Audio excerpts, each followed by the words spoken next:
Hola mis queridos amigos, ¿cómo les va? Aquí una vez más. En el día de hoy vamos a hablar de isótopos. ¿Qué son los isótopos? Bien, los isótopos son átomos del mismo elemento, es decir, son versiones distintas de un mismo elemento, con igual número atómico y distinto número másico. Recordemos que el número atómico era la cantidad de electrones o protones que tiene un átomo. Y el número másico es la suma de neutrones más los protones.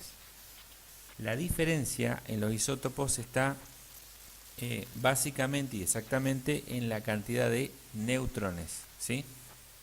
Van a tener la misma cantidad de electrones y la misma cantidad de protones. Aquí les doy un ejemplo del hidrógeno. Estos tres representantes que ven aquí son versiones distintas del hidrógeno. Tenemos por un lado el protio, que es el más común, el deuterio y el tritio, ¿sí? Bien, en el caso del protio podemos ver que tiene un protón en el núcleo y un electrón girando alrededor de él. En el caso del deuterio tenemos un protón, un electrón, pero aparte tenemos un neutrón, ¿sí? Que es la esfera que ven aquí al lado anaranjada.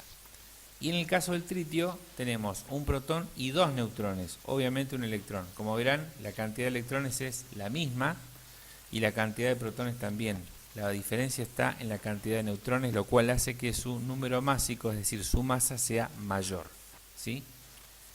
Bueno, en el caso del hidrógeno, la mayor cantidad que existe en la naturaleza por lejos es el hidrógeno protio, ¿sí? Bien. Clasificación. Básicamente podemos ver dos tipos de isótopos, los estables y los inestables, ¿sí? Que también se llaman radioisótopos. Ahora voy a explicar por qué. Cuando hablamos de estables nos referimos al núcleo, ¿sí? ¿Qué quiere decir? Que el núcleo es estable, significa que no tiene la necesidad de desprender energía, ¿sí? Eso da quizás para hablar más detalladamente en otro tutorial sobre radiación, pero el núcleo, los núcleos de los átomos tienen una cierta cantidad de protones y neutrones. Cuando esa cantidad es baja, es decir, son pocos, la energía es estable en el núcleo, no necesita desprender o desintegrarse. En el caso de los isótopos inestables, el núcleo es inestable. Estamos hablando de elementos que tienen una gran cantidad de protones o neutrones, como 60, 70, 80 o más. En ese caso, imagínense, la masa es muy grande, la tensión aumenta, ¿sí? Y la necesidad de liberar energía es mayor. Por eso, en el caso de los isótopos inestables o radioisótopos, estos emiten energía de distintas maneras, pueden ser partículas alfa, emisiones de neutrones, emisiones beta, en fin, para liberar esa energía y volverse a estables. O sea, los isótopos inestables se vuelven estables una vez que emiten esa energía, digamos, que les sobra. Y esa energía que les sobra es muy utilizada para muchas actividades. El ser humano la aprovechó muy bien y aquí les puedo dar algunos ejemplos, ¿sí? Principalmente de radioisótopos. Tienen mucha más utilidad que los isótopos estables. Tenemos el caso del carbono 14, que se utiliza mucho para saber la antigüedad de los fósiles, ¿sí? De la Tierra también. El carbono 13 es un ejemplo de isótopo estable, ¿sí? En el caso del carbono tenemos tres, el 12, el 13 y el 14 como los principales.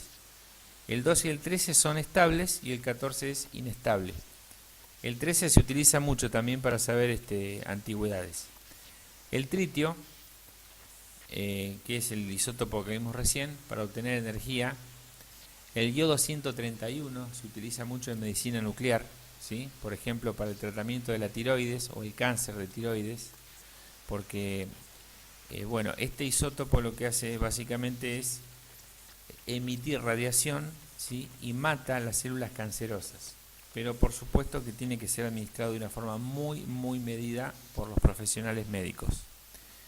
El fósforo 32, que se utiliza para seguir enfermedades óseas o algunas enfermedades de la sangre como la policitemia vera, donde la cantidad de glóbulos rojos está muy aumentada. El cobalto 60 se utiliza para el tratamiento del cáncer, estamos hablando de medicina nuclear. El iridio 192, el uranio 235, el oro 198, en fin. Son muchas las industrias y muchísimos los usos que tienen los isótopos. En la agricultura también. Estos son solo algunos ejemplos, amigos, para que ustedes sepan, ¿sí? Pero como les decía, en el caso de la medicina, no solamente sirve para como medicamento, ¿sí? como farmacoterapia, sino para monitorear, para más allá del diagnóstico, es para saber si el tratamiento médico va haciendo el correcto funcionamiento que tiene que hacer en el tiempo, ¿sí? Bien, para finalizar vamos a explicar un ejemplo. Hay varios tipos de ejercicios que les pueden dar con isótopos, pero elegí este como para que ustedes tengan presente qué tienen que hacer cuando tengan el caso de 2 isótopos o más. Cálculo de peso molecular. Si ustedes ven la tabla periódica, se van a dar cuenta que los pesos atómicos están con coma.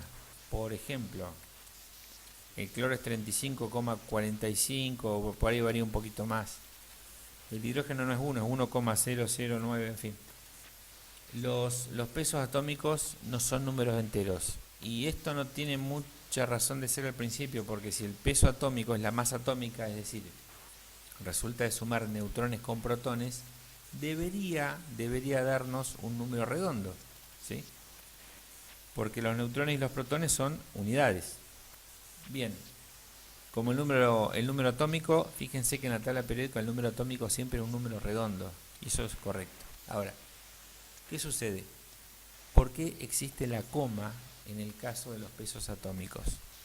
Existe la coma porque hay distintos isótopos para un mismo elemento. Por ejemplo, en el cloro hay varios, pero hay 2 que son mayoritarios, ¿sí? Es el cloro 35 y el cloro 37. El cloro 35, por ejemplo, está con una presencia de 75,77%, y como ven el cloro 37 con una presencia de 24,23%. ¿Cómo hacemos el cálculo si nos preguntaran cuál es el peso atómico del cloro como promedio? Porque en la tabla no vamos a poner el peso de cada isótopo, sino sería una tabla enorme. Hay elementos que tienen 10, 20 isótopos, imagínense. Entonces, lo que tenemos que hacer es lo siguiente: aplicamos esta fórmula como les voy a explicar. Ponemos el peso atómico, ¿sí?, de 1, por ejemplo 37, por su porcentaje de aparición. En el caso del cloro 37 nos queda 37 por 24,23. Y le sumamos el compañero, el cloro 35, que es 35, que es el peso multiplicado por su porcentaje de aparición en la naturaleza, 75,77.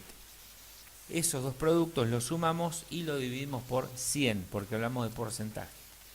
Fíjense que nos da 35,48, ¿sí? Bueno, ese es el peso aproximado en la tabla periódica. Por eso existe el tema de la coma. Así que bueno, espero que les haya gustado este corto tutorial. Acuérdense del concepto de isótopo, ¿sí?, que les quede bien grabado, de que la diferencia entre los distintos isótopos está en la cantidad de neutrones. No varía la cantidad de electrones y no varía la cantidad de protones, amigos. Así que bien, bueno, espero que les haya gustado. Como les decía, pueden encontrar más material en mi página, mi sitio web, que es www.quimicayalgomás.com. Hay mucho más material de química. Y bueno, les mando un gran abrazo y muchos éxitos en los exámenes. Y suscríbanse al canal. El canal está creciendo cada vez más. Estoy muy contento. Así que los espero con todas las ganas de ayudarlos. Un abrazo a todos.